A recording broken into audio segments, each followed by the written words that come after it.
Hello, space. Meet the Ioniq 9, Hyundai's first three-row all-electric EV. With over 300 miles of range, ultra-fast charging capability, and lots of space. Experience more room and more freedom. Learn more about the Ioniq 9 at HyundaiUSA.com. Call 562-314-4603 for complete details.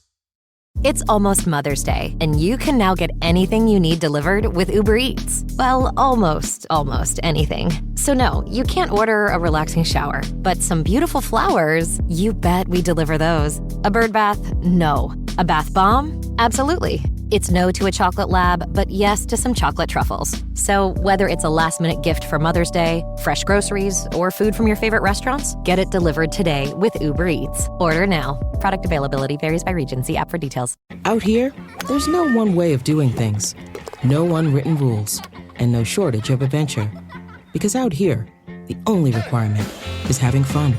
Bank of America invites kids 6 to 18 to golf with us. For a limited time, sign them up for a free one-year membership, giving them access to discounted tee times at thousands of courses. Learn more at bankofamerica.com/golf with us. What would you like the power to do? Bank of America. Restrictions apply. See BofA.com/golf with us for complete details. Copyright 2025 Bank of America Corporation. My cat Freddie loves to be brushed and cuddled. But stirring up his cat allergens meant sneezing and itchy eyes. Then I found Purina One Live Clear. It's cat food that reduced the major allergen and my suffering in as little as 21 days. Now, we feel closer than ever. If you have issues with cat allergens, you really need to try Purina One Live Clear. Try new Purina One Live Clear today. Purina One, a difference from day one.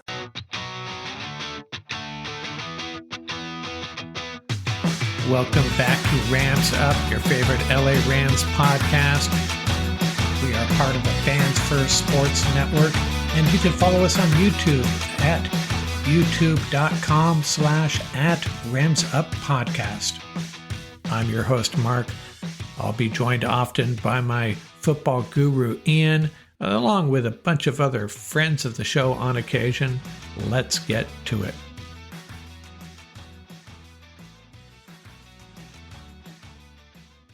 Welcome back, Ram fans. Mark from Rams Up here. Going to share some thoughts on what's going on around the NFL. Get into some news and notes here. But before we get started, hey, it is the most important day of the year, isn't it? It is Mother's Day. So happy Mother's Day to all of you mothers out there listening. There's probably about 4 or 5 of you, I would hope. But happy Mother's Day to all of you out there. Cannot let that slip by without mentioning it, or I could get myself into trouble. So what else we got going on here? Well, it's episode 734 on the podcast. So I'm going to talk about a player who wore number 34 real quickly. Another guy I had forgotten about, number 34 running back Elvis Peacock. Now, he came out of the University of Oklahoma, played high school ball in Miami, was drafted by the Rams late in the first round in 1978, joined a crowded backfield. You know, this is the old Ground Knox era, right?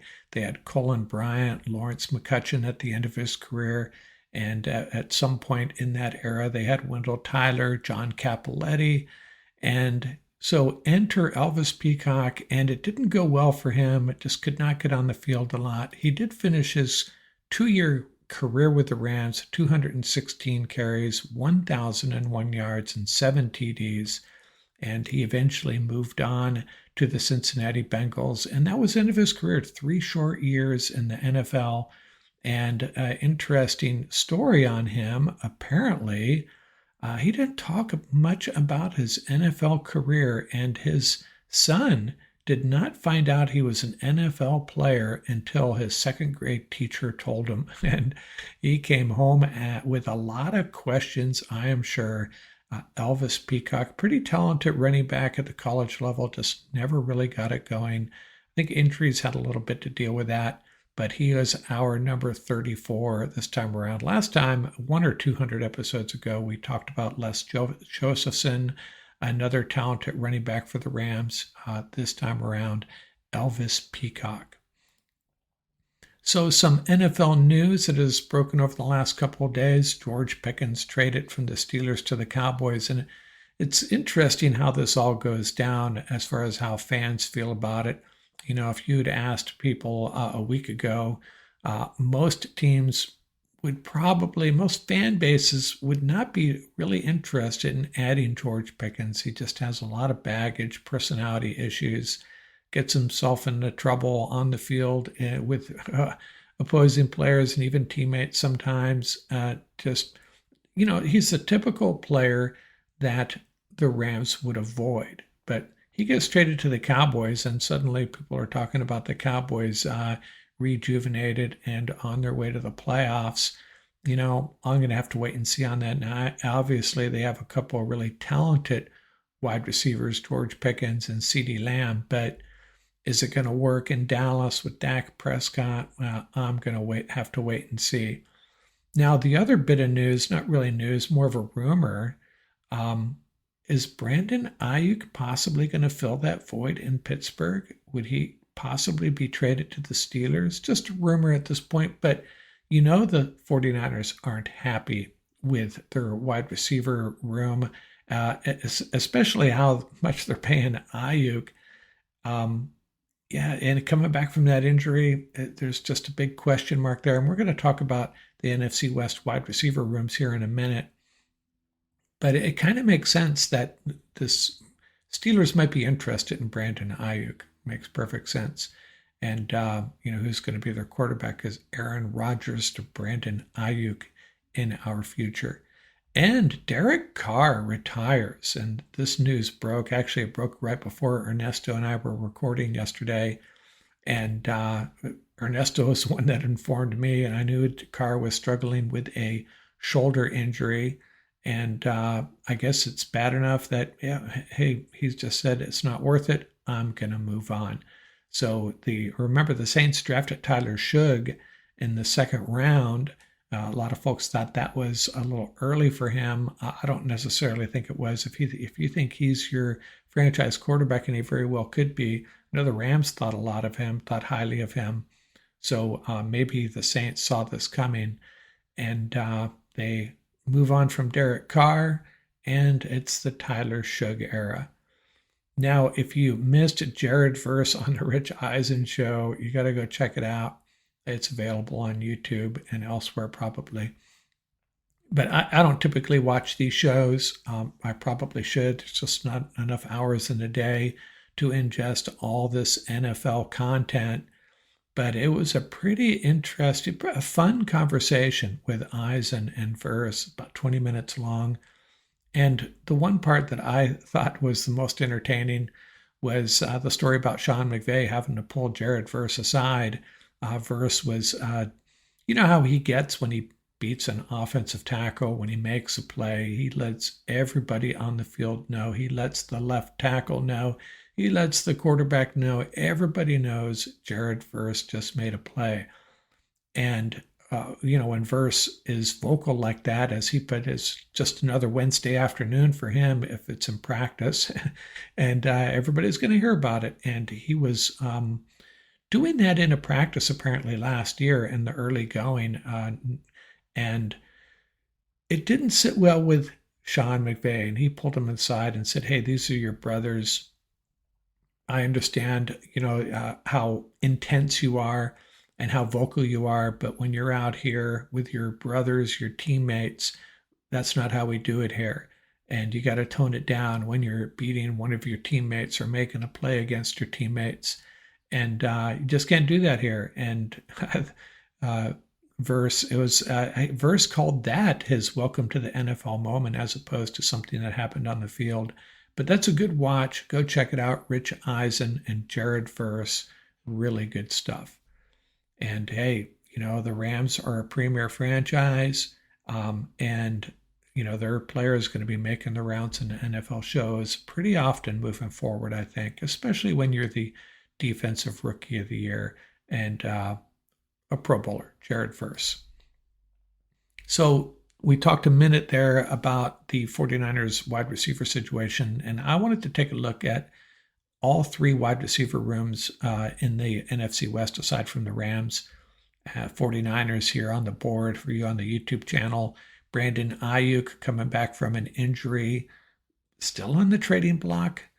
Juwan Jennings, I don't really see him as a number one wide receiver, but the damage he did to the Rams last season, I'm not going to throw any shade on him. Second-year player Ricky Pearsall, he had that gunshot wound prior to last year, his rookie season, and got on the field late, made some plays. Demarcus Robinson, who apparently is facing a 3-game suspension. Jacob Cowing, and then the rookie Jordan Watkins, who I think they overdrafted a little bit. He's a compact wide receiver that's probably going to have to play out of the slot. He's like 5'11", 198, I think. And I think he was slated for the 6th round, possibly even the 7th, and the 49ers grabbed him a little bit early. But that's their wide receiver room. Ayuk, Jennings, Pearsall, Robinson, Cowing, and Watkins. And I would say all of them have question marks surrounding them except for Juwan Jennings. We know what he brings to the table. Ayuk coming back from the injury. Pearsall still unproven. Demarcus Robinson, 3-game suspension. And then Cowing and Watkins.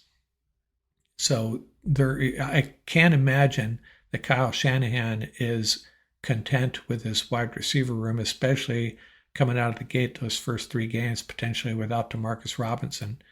And then the Seahawks receivers, they got Jackson Smith-Njigba, JSN, as I like to call him, solid number 1. Cooper Kupp, if he's 80% healthy, he's a standout number 2 potentially. Marquez Valdez-Scantling, it seems like he's been around forever. Jake Bobo out of UCLA, he's made some plays, and I could see him really elevating his game, maybe under the guidance of Cooper Kupp. That's got to be good for Jake Bobo just to have Cooper Kupp in the same room, right? Torrey Horton out of Colorado State, a rookie. I think he was 4th-round pick, I think.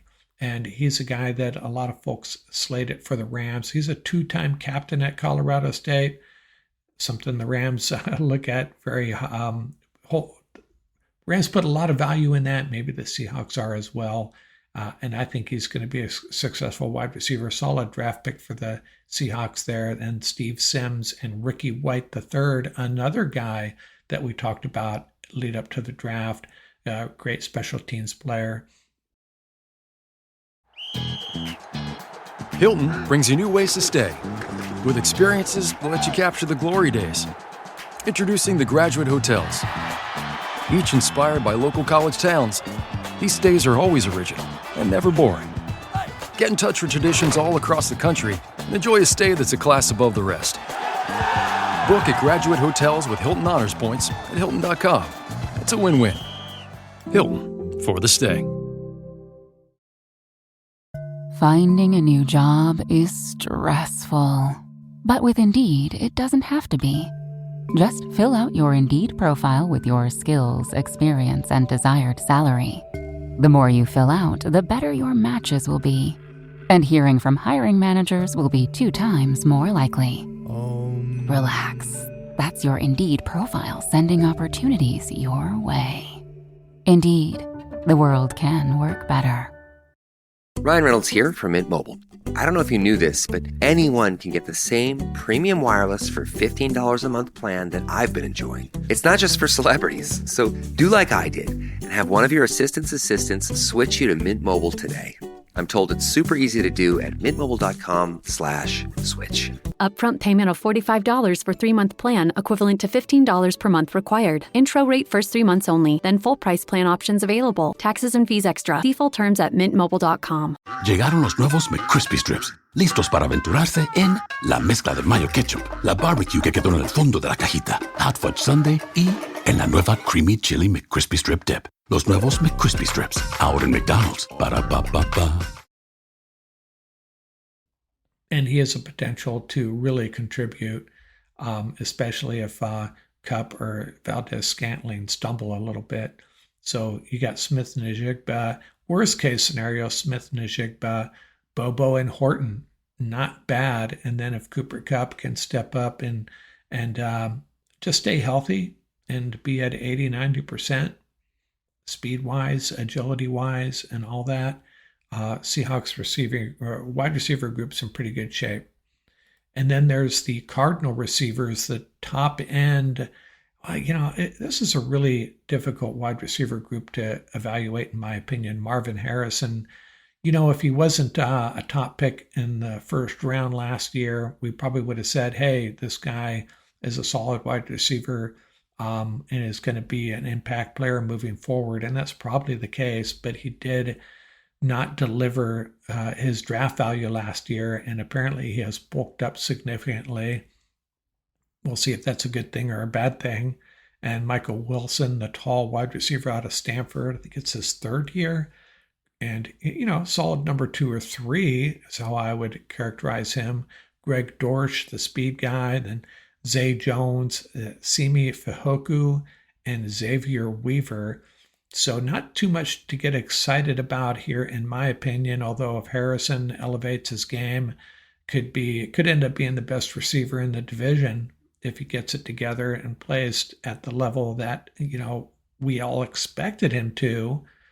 Maybe Puka and JSN and even Devontae Adams would have an argument with that, but he certainly has the potential to be a Pro Bowl level wide receiver.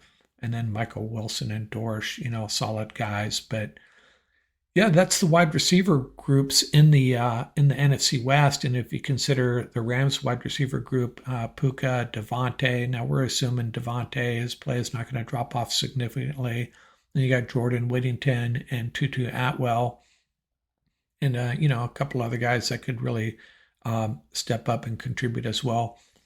Overall, I would say the Rams have the best wide receiver group if you consider the top end and depth. Either way you look at it, I'll give the Rams a slight edge over the Seahawks at this point. 49ers and the Cardinals could both exceed expectations, or they could both really bottom out. So I like where the Rams are at as far as that goes. Now, I wanted to talk about the active passing leaders in the NFL with Derek Carr retiring. He was 6th on the list, and so everybody after that bumps up one spot. Aaron Rodgers, who apparently is still active, leads the pack with almost 63,000 yards, followed by our Matthew Stafford. He's about 3,000 yards behind him. Then it's a big drop to Russell Wilson, 3rd on the list, 46,000. Joe Flacco right on his tail, only about 500 yards behind him. And then Kirk Cousins just under 43,000. Then you had Carr. He drops off the list. So Andy Dalton moves up to 6th. Jared Goff moves up to 7th. Ryan Tannehill to 8th. Patrick Mahomes 9th. And Dak Prescott 10th. Just a little data point there for you. A couple of guys with Ram connections on this list. Matthew Stafford at 2nd and Jared Goff now 7th in passing yardage. And I would expect, if you look at these numbers, Jared Goff, 35,000 yards. I would expect him to, he's got a couple years. It's going to take him a couple years probably to pass Andy Dalton, and then maybe another year or 2 to get past Kirk Cousins and Joe Flacco. Climbing this list. And a couple of these guys are probably going to retire very soon. You would expect Rodgers, Flacco, Cousins, Andy Dalton, and maybe even Russell Wilson to be out of the league within a couple of years. I'll be honest with you, I didn't know Andy Dalton. Is he on a roster? Apparently he is. Maybe he's just a free agent. I am not caught up on the status of Andy Dalton, so chime away in the comments if you know where the heck he's at. Moving on here, the quarterback search in 2026. Let's talk about that. This is going to be the talk of the town, the talk of the league. Get used to it. It's going to be a never-ending discussion. And what teams are going to be in the market? Well, you got the Browns, even though they drafted 2, Dylan Gabriel and Shadur Sanders, both on their roster. Then you have the Jets. They'll be in the market for sure. The Rams, most likely. And then you have the Steelers, and, they could sign Aaron Rodgers, but even if they did, I think they're still going to be in the market for a quarterback. Then you have the Colts who, other than Anthony Richardson, if he comes through, they got a couple of veterans there. But if they're not happy with Anthony Richardson, they're going to go to the well again. And maybe the Saints, but, they just took Shug, and I think I'd probably take them off the list, but we'll have to see how 2025 goes. So who are the quarterbacks? So we got, 6 teams here that could potentially be looking for quarterbacks. So let's talk about this 2026 quarterback class, and it is a good one. At the top of the list is Arch Manning out of Texas. He's 6'4", 225, blue chip quarterback with the pedigree as well, obviously. That last name, but he's probably the most athletic Manning yet. Now, a lot of folks are saying he won't come out, but I'm going to give you a reason at the end here why I think he will come out in 2026, and it relates directly to our Los Angeles Rams. Cade Klubnik out of Clemson. He's 6'2", 210, a dual threat quarterback. And then Garrett Nussmeier out of LSU. He is the son of the Saints offensive coordinator, Doug Nussmeier. He's 6'2", 200. He's got the arm talent. He's a pocket passer. Some concerns about his size there, a little bit on the lean side. 6'2", 200 on the lean side. It's kind of funny saying that, but at the NFL level, that is the case. And then Lenora Sellers out of South Carolina, 6'3", 242, and he has elite arm talent, exceptional arm talent, and he's a late riser. Some folks compare him to Jalen Hurts, but at 242, not sure if I'm seeing that, but he is going to be a first-round pick next year regardless. And then there's Drew Aller out of Penn State. He was a 5-star recruit coming out of high school and has lived up to it. He's got that prototypical NFL size, 6'5", 238, and elite arm talent as well, and has played at a big-time program with a lot of success there. So those are the 5 prospects. Manning may not be there, and I've seen these guys get drafted, mocked already in every which way as far as the order goes, except for Manning. If Manning's there, he goes first. Klubnik, Nussmeier, Sellers, and Aller. Hey, I'm not sure how they're going to stack up a year from now heading into the 2026 draft, but Rams are going to possibly have some options here, and we'll get into some mocks here in a second. One of these guys could very well be our next great quarterback. And how are the mock drafts going down? Well, an AI-driven mock shared on the Sporting News. In this AI mock draft, Arch Manning was in the pool, and the Giants took him. The Browns took Lenora Sellers, and then at number 4, the Saints took Drew Aller, and at number 6, the Browns took a third quarterback for their quarterback room, Garrett Nussmeier. He'll be joining Dylan Gabriel and Shadur Sanders, apparently. And then at number 12, they had the Rams taking a cornerback from the this is the Atlanta Falcons pick, and that would be Jermod McCoy, a cornerback out of Tennessee. And so they pass in this AI mock draft, allowing the Steelers to take Cade Klubnik. And then with that 24th pick, the Rams took an offensive lineman. Now, I don't necessarily agree with this. I think it would be Klubnik and the offensive tackle. That would be the ideal scenario here in May 2025, telling you what the Rams need to do in the 2026 draft. And then Fantasy Pros had a mock draft. And then in this one, Arch Manning was not available. Cade Klubnik goes number 1 overall. Drew Aller number 2, and Sellers number 3. And then they had the Rams trading up. They take the 6th pick overall from the Panthers. The Panthers get the 10th pick. That would have been Atlanta's pick in this scenario, and the Rams' 2nd rounder next year. So that means the Rams would be out a 2nd and 4th rounder next year. Is that correct?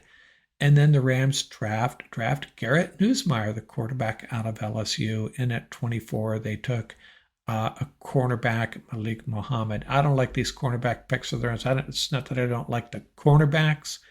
I just don't think that's the way they would go. I think they'd go offensive lineman, unless someone on their roster right now proves that they can be that next right tackle, perhaps Warren McClendon.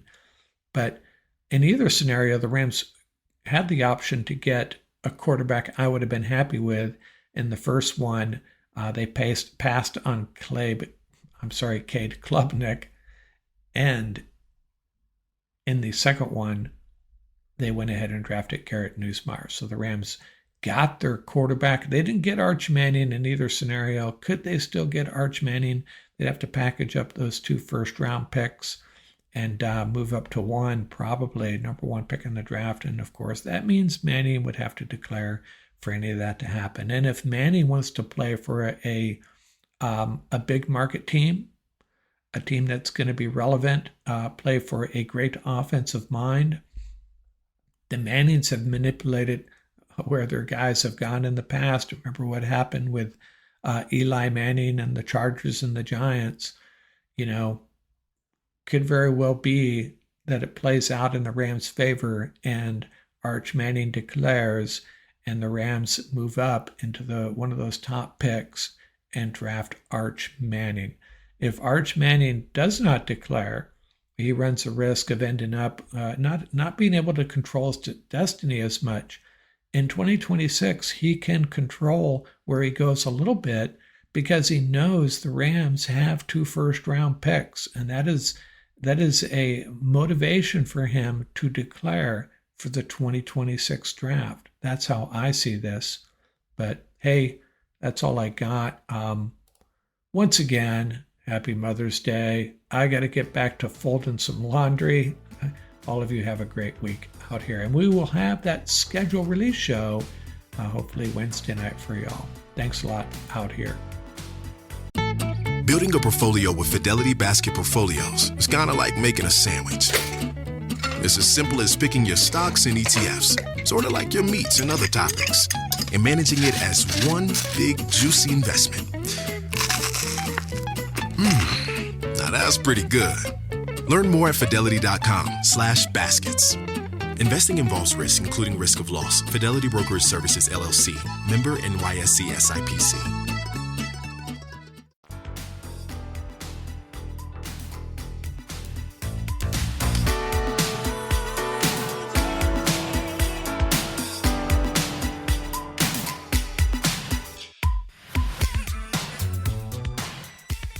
That's going to do it for this episode. Remember, you can reach us at ramsuppodcast@gmail.com. And don't forget about our YouTube channel. Till next time, keep the horns up, stay safe, and have fun out there.